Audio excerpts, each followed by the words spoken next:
जय Hind. I hope you are doing well. आज हम बात करते हैं क्लास 10th के मोस्ट इम्पॉर्टेंट क्वेश्चन विज्ञान के, जो कि 100% क्लियर है कि यही जाके 27 तारीख को आपको देखने को पेपर में मिलेगा। ये बात करते हैं कि जो मेरा क्वेश्चन आएगा 20 नंबर ऑब्जेक्टिव आएगा और 50 नंबर मुझे लॉन्ग क्वेश्चंस में आएगा। तो आज हम बात करते हैं जो 50 नंबर लॉन्ग में आएंगे उन क्वेश्चनों पे हम बात कर लेते हैं, और 20 नंबर जो हमारे ऑब्जेक्टिव के आते हैं कल उनका मोस्ट इंपॉर्टेंट क्वेश्चन लेकर हम आपको मिलते हैं। आज हम बात करते हैं लॉन्ग क्वेश्चन पे कि कैसे लॉन्ग क्वेश्चन बनकर आएगा। ध्यान देना, बायोलॉजी का बहुत ही मोस्ट इंपॉर्टेंट क्वेश्चन है। पहला क्वेश्चन क्या है? स्वपोषी पोषण क्या है? संक्षेप में उदाहरण सहित समझाइए। ये बहुत मोस्ट इंपॉर्टेंट क्वेश्चन है। पोषण क्या है? संक्षेप में स्वपोषी पोषण क्या है? संक्षेप में उदाहरण सहित समझाइए। दूसरा क्वेश्चन मेरा क्या है? खुले रंध्र स्टोमेटा का निम्नांकित चित्र बनाइए। क्या कह रहा है कि खुले रंध्र स्टोमेटा का निम्नांकित चित्र बनाइए। अगला क्वेश्चन मेरा क्या है? पोषण क्या है? पोषण की आवश्यकता क्यों पड़ती है? चौथा क्वेश्चन मेरा क्या है? मानव के पाचन तंत्र का निम्नांकित चित्र बनाइए तथा पोषण प्रक्रिया को समझाइए। ये पक्का लग रहा है कि इस बार बिल्कुल आपको पेपर में देखने को मिलेगा, जरूर इस बार 100% पेपर में देखने को मिलेगा। मानव के पाचन तंत्र का निम्नांकित चित्र बनाइए तथा पोषण को प्रक्रिया को समझाइए। अगला क्वेश्चन मेरा क्या है? श्वासोच्छ्वास तथा श्वसन में अंतर बताइए। क्या बोला है? श्वासोच्छ्वास तथा श्वसन में अंतर बताइए। निश्वसन तथा निश्वसन प्रक्रिया को विस्तार में लिखिए। क्या है? निश्वसन प्रक्रिया को विस्तार में लिखिए। फिर अगला क्वेश्चन क्या है? 6 नंबर, लार क्या है? इसकी उपयोगिता का विवरण उदाहरण सहित दीजिए। क्या क्वेश्चन है? लार क्या है? इसकी उपयोगिता का विवरण उदाहरण सहित दीजिए। बहुत मोस्ट इंपॉर्टेंट क्वेश्चन। स्वपोषी पोषण के लिए आवश्यक परिस्थितियां कौन सी और उसके उत्पादक कौन हैं और उसके उत्पाद क्या है? क्या क्वेश्चन है? स्वपोषी पोषण के लिए आवश्यक परिस्थितियां कौन सी और उसके उत्पादक कौन हैं?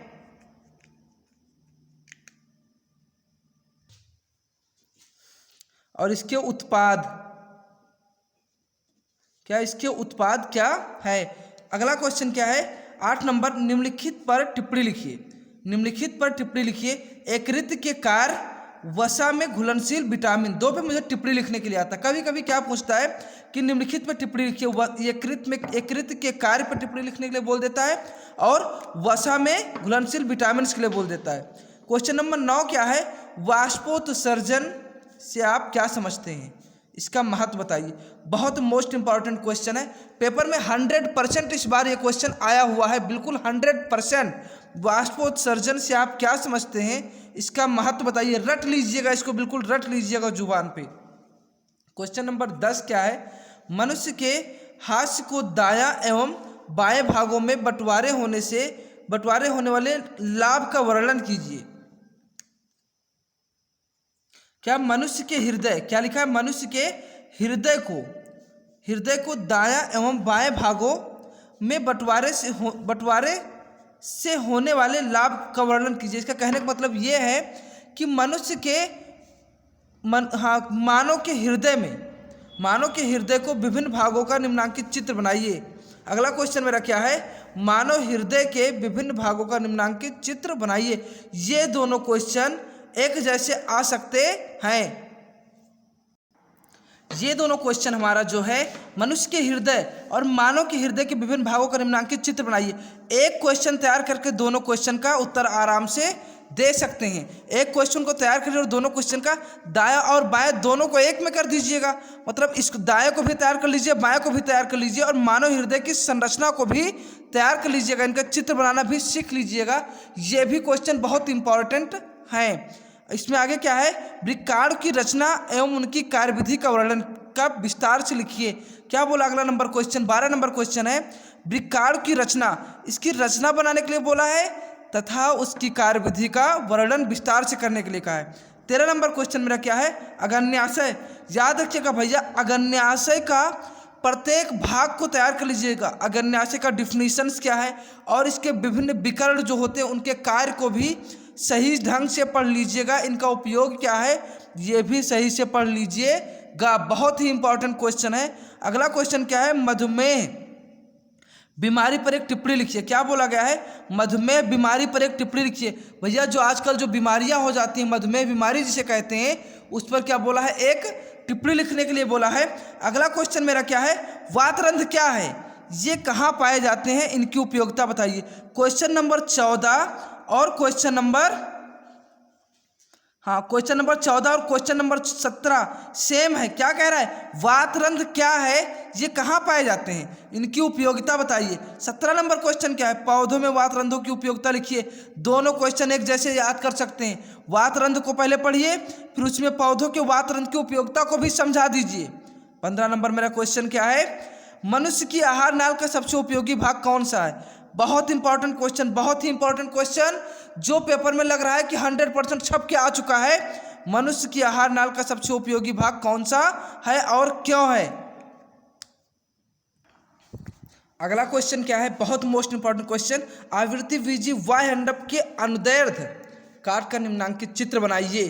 क्या है, आवृत्ति बीजी वाह्य अंडप के अनुदैर्ध्य काट कर निम्नांकित चित्र बनाइए। ये क्वेश्चन बहुत मोस्ट इंपॉर्टेंट क्वेश्चन है, ध्यान देना इस पे कि वाह्य अंडप निम्नांकित चित्र बनाइए। इसके चित्र को आप बहुत ढंग से देख लीजिएगा और चित्र बनाने के लिए बढ़िया नंबर में, लगभग 4 नंबर में क्वेश्चन ये आ सकता है। देखिएगा 6 नंबर का क्वेश्चन, परिवार नियोजन पर संक्षिप्त टिप्पणी लिखिए। क्या है, परिवार नियोजन पर संक्षिप्त टिप्पणी लिखिए। आप कुछ तो परिवार नियोजन पर बना के लिख सकते हैं और आप लोग इतने समझदार तो ही कि परिवार नियोजन आपका हो जाएगा, अच्छे से हो जाएगा। अगला क्वेश्चन मेरा क्या है, कायिक प्रवर्धन किसे कहते हैं, इसकी विधियों का उदाहरण सहित वर्णन कीजिए। क्या है, कायिक प्रवर्धन किसे कहते हैं, इसकी विधियों का उदाहरण सहित वर्णन कीजिए। बहुत मोस्ट इंपॉर्टेंट क्वेश्चन है जिसे आप रट के जाइएगा। फिर अगला क्वेश्चन मेरा क्या है, पुनरुद्ध भवन का क्या तात्पर्य है, उदाहरण सहित समझाइए। क्या है, पुनरुद्ध भवन का क्या तात्पर्य है, उदाहरण सहित समझाइए। स्वपरागण तथा पर प्रागण में विभेद कीजिए। और ध्यान दीजिएगा, स्वपरागण पर प्रागण का डिफिनीशन भी बहुत अच्छे से पढ़ लीजिएगा तथा इनका विभेद मतलब क्या होता है, अंतर, इनके बीच का अंतर क्या है, स्वपरागण तथा पर प्रागण में अंतर क्या है, इसको भी बहुत ही अच्छे से पढ़ लीजिएगा। अगला क्वेश्चन क्या है मेरा, निषेचन क्या है। अगला क्वेश्चन क्या है, निषेचन क्या है, बाह्य एवं आंतरिक निषेचन में अंतर बताइए। आप क्या प्रश्न क्या, निषेचन क्या है, अब इसके बाह्य एवं आंतरिक निषेचन में क्या बताना, अंतर बताना है। तो पहले निषेचन को तैयार करिए, उसके बाद बाह्य और आंतरिक निषेचन को तैयार करके उनका अंतर बता दीजिए। अगला क्वेश्चन मेरा क्या है, पौधों तथा जंतुओं के अलैंगिक व लैंगिक। अब इसमें ध्यान दीजिएगा, पौधों में तो बताना, पौधों तथा जंतुओं दोनों बताना। अब पहले अलैंगिक तथा लैंगिक जनन को आप तैयार कर लीजिएगा, उसके बाद में पौधे एवं जंतुओं में भी इसका अंतर स्पष्ट कर दीजिएगा। पहले लैंगिक और अलैंगिक जनन तैयार करना, फिर पौधे एवं जंतुओं में भी इसका अंतर स्पष्ट कर देना। अगला क्वेश्चन मेरा क्या है, एक मानव शुक्राणु का निम्नांकित चित्र। ध्यान दीजिएगा, मानव के शुक्राणु का निम्नांकित चित्र बहुत इंपॉर्टेंट है। जो इनका चित्र है वो बहुत ही इंपॉर्टेंट है, जिसे आप 2-4 बार प्रैक्टिस जरूर कर लीजिएगा, क्योंकि ये बोर्ड परीक्षा में आते बहुत बार आए हैं प्रश्न, बहुत ही ज़्यादा बार प्रश्न आया हुआ है। तो आप इनका चित्र बनाकर प्रैक्टिस जरूर कर लीजिएगा, ताकि 27 तारीख को जब ये क्वेश्चन आपको बोर्ड परीक्षा में दिखे तो आप पहले यही क्वेश्चन कर सको। अगला क्वेश्चन क्या है, जनसंख्या नियंत्रित करने के लिए इसकी विभिन्न विधियों का वर्णन कीजिए।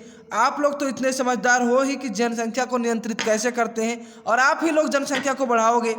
जनसंख्या नियंत्रित करने के लिए इसकी विभिन्न विधियों का वर्णन कीजिए। अगला क्वेश्चन मेरा क्या है, अगला ध्यान दीजिएगा, यहाँ पे देखो जो मेरा ये क्वेश्चन है उसके बाद में फिर एक मानव शुक्राणु का निम्नांकित चित्र बनाइए तथा उसका उस कायिक का उल्लेख कीजिए जिससे एक निर्माण होता है। क्या कहा गया, जनसंख्या नियंत्रित, अगला क्वेश्चन, करने के लिए उनकी विधियों का वर्णन कीजिए। गर्भ निरोधन का विभिन्न विधियां कौन सी है, जनसंख्या नियंत्रित एक ये क्वेश्चन, और ध्यान दीजिएगा, परिवार नियोजन ये क्वेश्चन, और एक क्वेश्चन मेरा कहाँ पे है,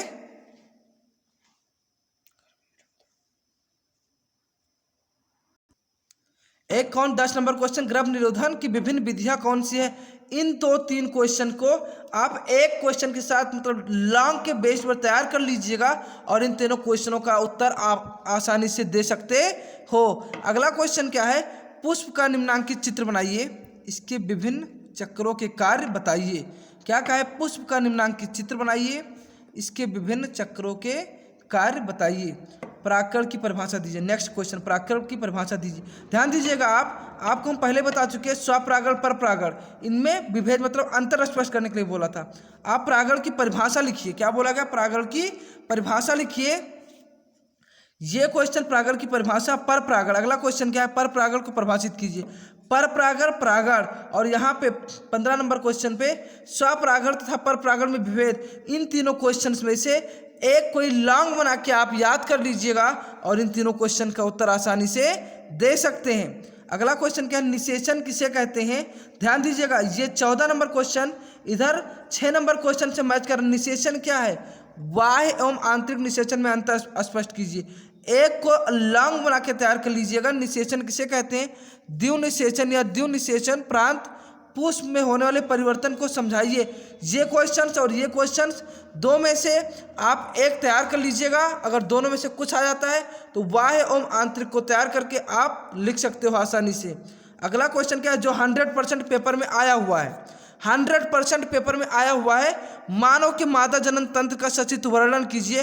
कोई रोक नहीं सकता है कि ये क्वेश्चन ना आया हो। ये क्वेश्चन 100% इस बार पेपर में लिखा हुआ है। अगर आप इतना क्वेश्चन देख लेते हैं तो आपका 50 में 50 पक्का, कोई रोक नहीं सकता है।